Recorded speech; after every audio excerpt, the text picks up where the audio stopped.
It's lovely to see also the pavilion that we constructed last year, just outside of your window. Before we start talking about this specific project and your involvement, maybe you can just briefly elaborate a bit on your new position as a professor of the chair of structural design. So yeah, I started as a professor a little more than a year ago after having worked in industry for 10 years, like in an engineering office. Kind of came back to ETH, to the other department, to the Department of Architecture, and trying to teach the architectural students some structural design principles. So when you say to the other department, you mean you studied in Diebauch? I and studied now in you're Diebauch. teaching in... Yes. Okay. Yeah, I've been here a little bit longer now. I was doing my PhD here in this very office for the past 4 years. And then, yes, I had the opportunity to continue, let's say, with teaching mostly, the chair of Jacqueline. And yeah, I was always, as a structural engineer, very interested in this topic of teaching structures to architects or exchanging with architects on this topic. And it's very interesting also because I think both of us have an architectural background. Well, I have a civil engineering and architecture. And architecture, excuse me. But then we are also in the engineering, civil engineering department. How is it for you as engineering with an engineering background where maybe architecture was not taught so much in design, for you now to be with designers and architects to teach them more about the structural engineering? Well, for me, I was always a bit on that brink between the two disciplines.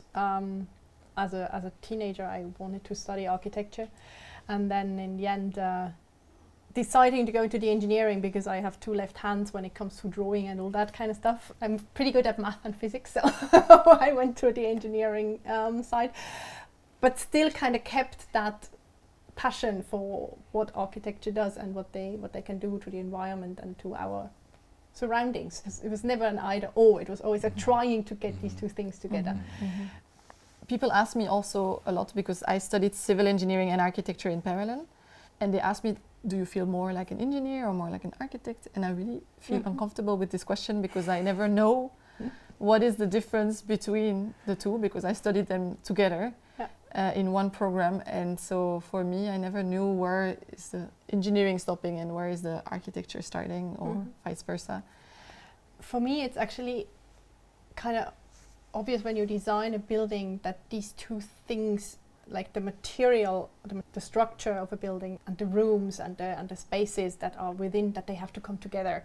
And they only really come together if you design them together. If we now speak from a maybe sustainability point of view, or which has a lot to do with resource management and also just how much material you need. The closer and the earlier you start to bring space and material or structure together, the better you can actually work with efficiency, and the later you do it, the more material you need to kind of compensate the lack of integration between these two worlds in a way.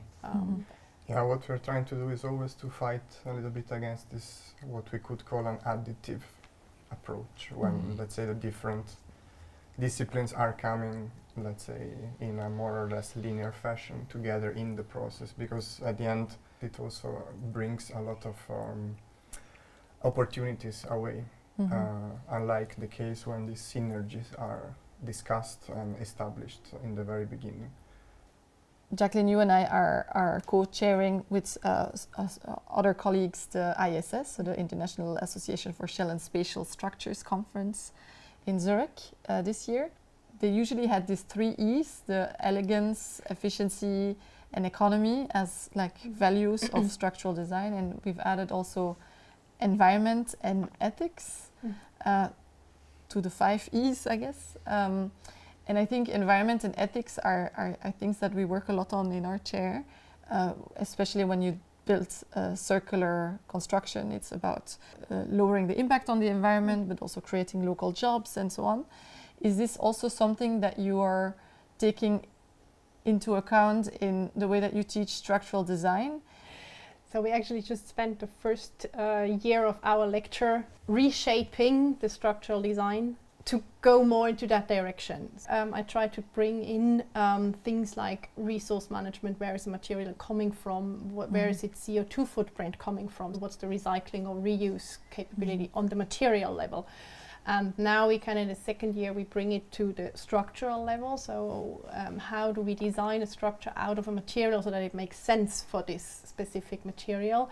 The second semester, so now the spring semester, we've just spent the entire semester with lectures on how to deal with existing structures or existing buildings. So how do we do renovation? I remember that when we were doing the design of the Ubi with the students, they didn't necessarily already had the structural design class. I saw it was a learning process. Of course, we have not only students from architecture and civil engineering, but we have also students from computer science, for example. So it was really the first time that they designed a structure. I think, Federico, you were one of our jury members when we did a little design competition to decide a bit which designs we would pick to actually build on the campus. And you talked a lot about the elegance of the structures. I don't remember exactly whether I used the word elegance, but what I can remember quite well is that at some point we were discussing about this 2.5D system. And that came a little bit from reflecting on the fact that we have trusses which per se are relatively efficient structures because of they're triangulated and material is placed where forces are flowing. And now the ambition of this project was to use these elements in a, let's say, extremely playful way. So that meant that the students had to understand the element as an element and not anymore as a, let's say, structure. And I would be curious to know, in what way does it then differ from an engineering perspective when working with new materials versus working with materials that have been used before? I think the main difference from an engineering point of view is that you deal with material that is already there and you cannot decide what you get in terms of size, but also in terms of quality. There is very different quality of timber, concrete, steel out there depending on how old it is or where it comes from or whatever. So you cannot go for the highest qualities that you have these days. You usually have to go down in quality, so you make sure that you get the right number and the right mass of things. To try to reduce the quality of the material to make sure you get enough actually means you lose the efficiency of the structure a bit. You most of the time have to over-dimension it a bit, which is a little bit contradictory to what we've said before, that we want to make our structures as efficient as possible. But on the other hand, as you are not paying an environmental price or not such a high environmental price, maybe it's also fine to use a bit more because it comes from a different structures. It's a lot of these economical and ecological situations that we are in now, developments that we are in, where this is a bit where it's stuck at the moment. But a few years ago we were at a completely different point. So the demand is there, and now it's about creating the availability of these reused materials. Also, yeah, on larger quantities. On yes. larger quantities large enough, so we can already show with smaller projects that it's feasible. Then this They will have give been confidence. They have also been done, and they have been quite well published also. But the big scale is quite another step to go, let's say. I totally agree with this strategy in the sense that the moment you can demonstrate that it is feasible, then it's worth much more than a million words. Things are possible. We are in a process, we are in a learning process, and mistakes are in a way allowed. So it's not a shame to say that certain things in this one project didn't work, because there will be a second chance to make it better. So where do you think the importance of the tool is, and especially looking at digitization and new tools emerging, and the tool that you have, which is trying to be available for different people in different disciplines? So how do you personally see this digitization process to impact this way of connecting disciplines? To me, there are two main digital tools that I would wish for, let's say. One really is something that connects all these you know, to find the availability, like what is there and who has what, where is something demolished, what's in there, where do we have possible storage space for the intermediate time, all these kind of things from a material passport, logistical component that makes it extremely hard at the moment.